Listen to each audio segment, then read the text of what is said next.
서지수인 @IT 블로그 매거진에서 진행하는 매거진 읽어주는 팟캐스트입니다. 매거진 읽어주는 팟캐스트에서는 서지수인 @IT 블로그형 IT 매거진에 올라온 다양한 내용을 팟캐스트 형태로 전달해드리고 있습니다. 이번 캐스트에서는 웹에서 가장 강력한 도구 IFTTT를 소개합니다. 라는 내용을 주제로 반복적인 작업을 간편하게 자동으로 대신해주는 IFTTT에 대해 살펴보도록 하겠습니다. IFTTT라는 웹서비스 이름을 들어보셨을지 궁금합니다. 아마 많은 분은 아니더라도 한 번쯤 이름을 들어보신 분이 계시겠지요. 혹은 이미 사용 중인 분도 계실 것이라 생각합니다. 그런데 우연한 계기로 IFTTT는 정말 편리하고 유용하다. 반복해서 해야 할 일을 대신 해줘서 좋다. 이걸 모르고 지금까지 인터넷을 어떻게 사용해 왔는지 모르겠다는 이야기를 듣게 되더라도 처음 접했을 때는 대체 이게 뭐 하는 거지? 라는 의문만 떠오를 뿐 직접 한번 경험해보기 전까지는 또 부러지고 속 시원하게 와 닿지 않을지도 모릅니다. 국내에서도 한 곳 두 곳 점점 더 많은 곳에서 모습을 드러내기 시작하고 있는 IFTTT. 이후에도 이어질 이번 글에서는 IFTTT란 웹서비스가 대체 무엇을 하는 그리고 무엇을 하기 위한 웹서비스인지 소개해보도록 하겠습니다. 본격적인 소개. IFTTT란 대체 무언가요? IFTTT는 자동화 서비스입니다. 두 개의 서비스를 연결해서 한 서비스에 무언가가 발생하면 거기에 따라서 다른 서비스의 지정한 동작이 자동으로 실행되도록 해줍니다. 예를 들면 여러분이 일상에서 인스타그램을 꾸준히 사용하는 사진 촬영 매니아라고 생각해 볼까요? 당신은 모바일 기기로 사진을 찍고 손길을 준 다음 모두가 볼 수 있도록 공유하기를 좋아합니다. 여러분의 팬인 팔로워가 이 사진을 마음에 들어하는 것 같군요. 이윽고 당신은 노력이 담긴 이 모든 사진에 좀 더 진지하게 접근해 봐야겠다고 생각하게 됩니다. 이후 이어질 소개에서 사진과 관련된 예만을 따로 다뤄볼 예정이지만 확실히 활용 방법은 사진에서 멈추지 않습니다. 사실 여러분이 어떤 일을 하고 계시든지 IFTTT를 한번 사용해 보시길 추천드립니다. 그래서 이 소개 글과 이후 글에서 전체적인 활용 방법이 어떤 흐름으로 이어지는지 소개해보고자 합니다. 왜 IFTTT를 사용해야 하나요? 오늘날 많은 사람이 수만 가지가 넘는 이유로 컴퓨터 앞에서 시간을 보냅니다. 이들 중 일부는 영상을 보고 음악을 다운로드하거나 유용한 글을 읽으며 다른 재미있는 활동을 즐겨 합니다. 하지만 그와 동시에 인터넷을 사용하는 것은 더욱더 모든 사람에게 있어 일과 직업의 한 부분이 되고 있습니다. 어떤 경우가 여러분께 맞는 것인지는 모르겠지만 결국 여러분 자신에게 더 많은 반복 작업을 자동으로 할 수 있는 방법이 있을까 하고 물어보게 될 것입니다. 이런 이유로 IFTTT가 나오게 된 것이겠지요. 이 글에서 소개해드린 웹서비스를 적절히 활용하면 막대한 양의 귀중한 시간을 아낄 수 있게 될 겁니다. 그리고 이 시간은 이미 생각하고 계신 것처럼 이후 알맞게 사용할 수 있습니다. 게다가 여러분이 혹시 직원의 일 중 일부를 자동화해 줄 수 있도록 개선 방안을 고려하고 있는 고용주라면 그래서 소개하고 있는 이 서비스가 특별히 애를 쓰지 않고도 개선할 수 있도록 해줄 겁니다. 말 그대로 IFTTT가 여러분의 일과 경력에도 힘을 더해주는 셈입니다. 실제로 IFTTT가 어떤 일을 해줄 수 있나요? 이 글과 이후 글을 거치면서 간소화와 효율화하려는 작업과 활동에 따라 IFTTT가 해줄 수 있는 수많은 예를 발견하시게 될 겁니다. 그럼 이 설명을 위해서 열망을 가진 사진사의 예를 살펴보며 계속 이어보도록 하겠습니다. 그래서 이 글에서는 사진 촬영이 놀라운 취미가 될 수 있을 뿐만 아니라 어쩌면 이후 전업으로 하는 활동이 될지도 모른다고 결심했습니다. 그런데 너무 우리 자신을 앞서 나가게 할 필요는 없겠지요.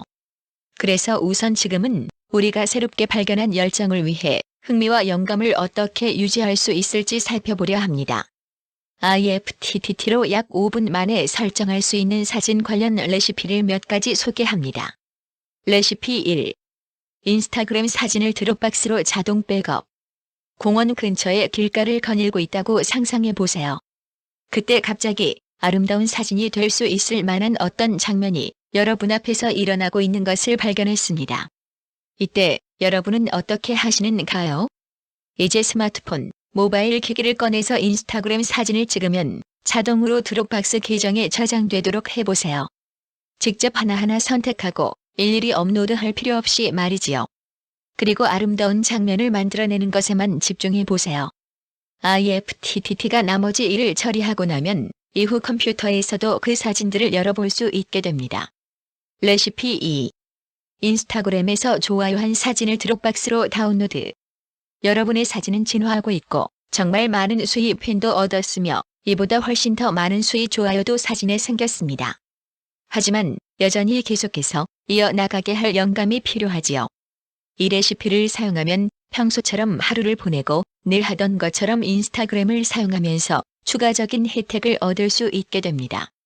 마음에 드는 사진을 발견할 때마다 좋아요 버튼을 누르기만 하면 자동으로 드롭박스에 업로드하게 됩니다. 이렇게 구성해두면 자동화된 영감을 주는 폴더의 역할을 할 수 있게 됩니다. 이렇게 하면 사진이 모이면서 흥미와 즐거움을 계속 유지할 수 있을 뿐만 아니라 보다 더 나은 사진을 만들 수 있도록 해줄 겁니다. 위에서 소개한 것은 IFTTT를 사용해서 만들 수 있는 수 1000가지가 넘는 실용적인 레시피 중 단 2가지에 불과합니다. IFTTT에서 멋진 점은 모두를 위한 무언가가 있다는 사실입니다. 이 글을 쓰고 있는 현재 시점에서 레시피를 만드는데 사용할 수 있는 약 100여 개의 다양한 서비스가 있으며 이 목록은 계속해서 늘어나고 있습니다. 그럼 IFTTT가 어떻게 동작하는지 그 기본을 알아보도록 하겠습니다. IFTTT로 시간 활용을 최대화하는 방법. 채널은 무언가요? 채널은 그냥 서비스를 나타내는 비유적인 단어라고 보시면 됩니다. IFTTT가 좋은 한 가지 이유는 모두가 필요로 하는 무언가를 제공할 수 있도록 다양한 채널, 서비스를 연동할 수 있다는 점입니다. 글을 쓰고 있는 현재 거의 100개가 되는 여러 채널의 레시피를 만드는데 사용할 수 있도록 마련되어 있고 또 계속해서 늘어나고 있습니다. 가장 유명하면서도 많이 사용되는 채널에는 페이스북, 트위터, 텀블러, 인스타그램, 유튜브, 사운드 클라우드, 드롭박스, 에버노트, 포켓 등 정말 다양합니다. 레시피는 어떤 건가요? 레시피가 바로 IFTTT를 가치 있게 만들어주는 요소입니다. 기본적으로 레시피는 2개의 채널을 조합한 것입니다. 트리거와 액션을 사용해서 말이지요. 하나의 채널에 무언가가 발생하면 조건에 따라 반응해서 지정된 동작을 실행합니다. 혼란스러우신가요? 그런데 어리둥절해 하지 않으셔도 됩니다. 모두 이해하게 되실 겁니다.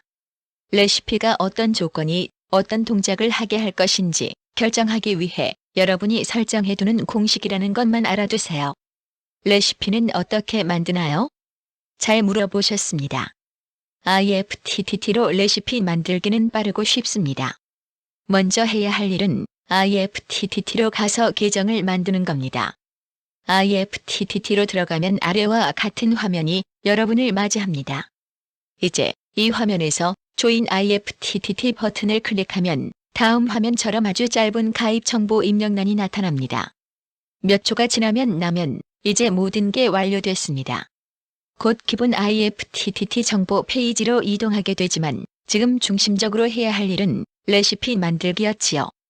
바로 이동해 보도록 하겠습니다. 이 시점부터 실제로 레시피 자체를 만들 수 있기 때문에 글 위쪽 부분에서 소개했던 첫 번째 레시피를 만들어 보겠습니다. 첫 단계는 크리에이트 링크를 클릭하는 것입니다. 클릭하고 나면 아래 화면으로 이동합니다.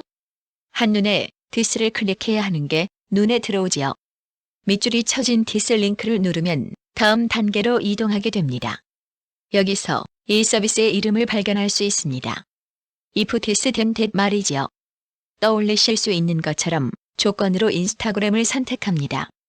그렇게 선택하고 나면 이번 한 번만 하면 된다는 안내와 함께 인스타그램을 활성화할 수 있는 버튼이 나옵니다.